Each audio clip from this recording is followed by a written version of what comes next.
I har fået næste på banen. Det starter nummer 7, Michelle Madsen, Cooking Louis. Vi beder start nummer 8, Ingrid Rose Gasman, om at holde sig klar på pit. Og start nummer 10, Helena Skar-Viller, om at holde sig klar på opvarmning.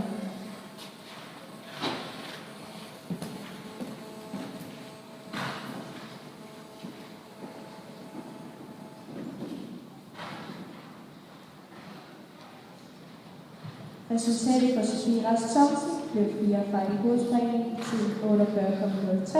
De opnåede stigekarakter på 8,2, men grønne fradrag får de et samlet resultat på 7,7.